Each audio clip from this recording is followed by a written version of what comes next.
앞에서는 건설업의 장기적인 변화를 살펴보았는데 이제 주택과 관련된 장기적인 변화를 살펴보도록 하겠습니다.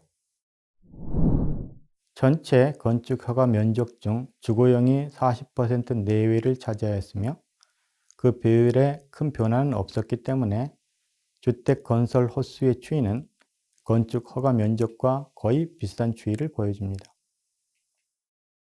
단 1950년대에는 건축 허가 면적에 대한 통계는 없으며 주택 건설 호수 통계만 있는데 이 시기 주택 건설 호수는 감소 추세였으며 1960년대 초에 상승 추세로 전환하였습니다. 주택 투자의 변동성은 경기 변동을 낳는 주된 요인 중의 하나로 거론되는데 이를 보기 위해 10개년 이동 변동 계수를 계산하였습니다. 변동 계수는 표준 편차를 평균으로 나눈 값으로 변동의 규모를 파악하기 위해 사용되는 지표입니다. 주택 건설 호수는 1960년대부터 추세적으로 증가했는데 특히 1988년부터 실시된 주택 200만 호 계획과 더불어 주택 건설 호수가 높은 수준에서 안착하여 주택 200만 호 건설 시기를 포함한 기간의 10개년 이동 변동 계수는 큰 값을 보여줍니다. 전체적인 변동성을 보면 1960년에서 1970년대보다 1990년대 이후 시기에 주택 건설의 변동성이 더 줄어들었음을 보여주고 있습니다. 주택 건설은 공공 주도로 이루어질 수도 있고 민간 주도로 이루어질 수도 있습니다. 그림 5는 그 추이를 보기 위해 주택 건설 호수 중 공공 건설 호수의 비중을 제시한 것입니다. 식민지기에도 공영주택이 있기는 하였지만 그것이 차지하는 비중은 크지 않았습니다. 해방 이후에는 식민지기에 비해 주택 건설에 있어 공공 부분의 비중이 커졌는데 한국전쟁 직후인 1950년대 전반에 특히 공공 부분의 비중이 커서 1953년부터 1954년에는 주택 건설 중 공공 부분이 담당한 것이 40%를 넘었습니다. 그러나 그 비중은 점차 줄어들어서 1960년경에는 10% 수준으로 떨어졌습니다. 경제개발 계획과 더불어 다시 공공 부분의 비중이 커지기 시작하여 1980년대 중반에는 70%에 달했습니다. 뒤에서 보듯이 이 시기에는 민간 부분이 주택 수요를 충당하지 못해 공공 주도로 주택 공급을 실시하였지만 여전히 주택 수요의 증가에는 미치지 못하여 주택 보급률은 하락하고 있었습니다.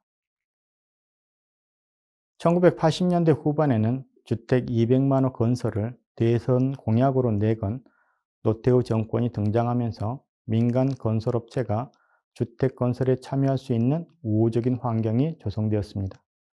민간 건설업체의 참여를 유도하기 위해 주택 분양가 상한제를 폐지하고 원가 연동제를 도입하였는데 입주자는 비록 주택 구입비의 일부를 선지급하였지만 분양 프리미엄으로 상당한 수익을 얻을 수 있었고 주택 건설업자, 택지 개발업자는 주택 입주자가 선지급한 돈으로 택지를 조성하고 주택을 건설할 수 있는 구조가 만들어지면서 사업은 가공할 추진력을 얻게 되었습니다. 200만 호 주택 건설 사업은 1988년부터 1992년까지 공공 부분이 90만 호, 민간 부분이 110만 호를 건설할 계획이었는데 계획보다 더 큰 규모의 민간 주택 공급이 이루어졌습니다. 1992년까지 200만 호를 건설하려는 계획보다 1년 3개월이나 빠른 1991년 9월에 208만 호를 건설하게 되었으며 목표 연도인 1992년까지 민간 부분은 당초 계획인 110만 호를 68만 호 상회하는 178만 호를 건설하여 주택 200만 호 사업기간 동안 총 268만 호가 건설되게 되었습니다. 민간 건설업체가 주택 건설에 참여할 수 있는 우호적인 환경이 조성되어 공공건설의 비중은 40% 이하로 떨어졌고 이후 공공건설의 비중은 더욱 떨어져 2016년에는 10% 수준으로 떨어졌습니다. 이 기간 동안 한국인들의 주거 문화는 크게 변화했습니다. 단독주택이나 다가구 주택 중심에서 아파트 중심으로 변화되었습니다. 이것은 주택 유형별 주택 건설 호수를 통해서도 파악할 수 있습니다. 주택 건설 호수 중 아파트의 비중은 1970년대 전반에는 20%를 밑돌았지만 1990년대에 들어와서 80% 내외로 증가했습니다. 2000년대 들어 다세대 주택의 건설이 늘어나면서 아파트의 비중이 약간 줄어들기는 하였지만 여전히 60%를 상회하고 있습니다. 주택 보급률은 주택 수를 거주 가구수로 나눈 값으로서 전국 또는 특정 지역에서 주택 재고가 그곳에 거주하고 있는 가구들의 수에 비하여 얼마나 부족한지 또는 여유가 있는지를 총괄적으로 보여주는 양적 지표입니다. 우리나라에서 주택 보급률은 주택 재고가 절대적으로 부족했던 상황에서 주택 재고 확대라는 주택 정책 목표의 달성도를 나타내는 지표로 활용하기 위해 작성되었습니다. 주택 보급률에는 주택 보급률의 분모에 사용되는 거주 가구수로 보통 가구수를 사용하는 구주택 보급률과 일반 가구수를 사용하는 신주택 보급률이 있습니다. 일반 가구는 총 가구수에서 집단 가구와 외국인 가구를 제외한 가구이고, 보통 가구는 일반 가구에서 1인 가구와 5인 이하 비혈연 가구를 제외한 가구입니다.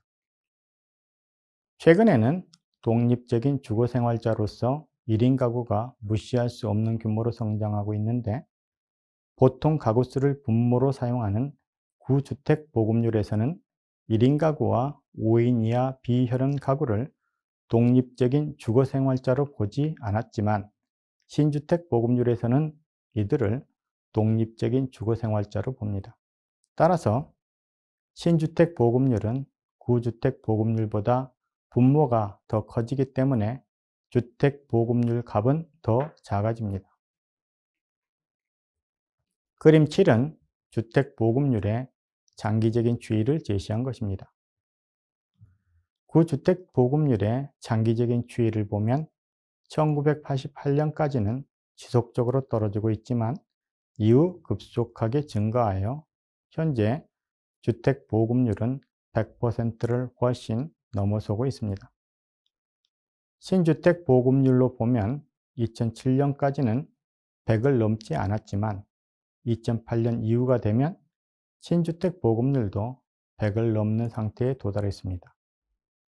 저출산 고령화가 진전되어 인구수가 줄어들게 되면 주택 잉여의 문제는 더 심각해질 것인데, 이것은 인구 감소 지역에서의 폐가의 증가 및 지방 소멸이라는 형태로 진행될 가능성이 높습니다. 이제까지 주택과 관련된 장기적인 변화를 주택 건설 호수 추이, 주택 건설 호수 중 공공주택 건설이 차지하는 비중의 추이, 주택 건설 호수 주택 유형별 구성의 추이, 주택 보급률에 한정하여 살펴보았습니다.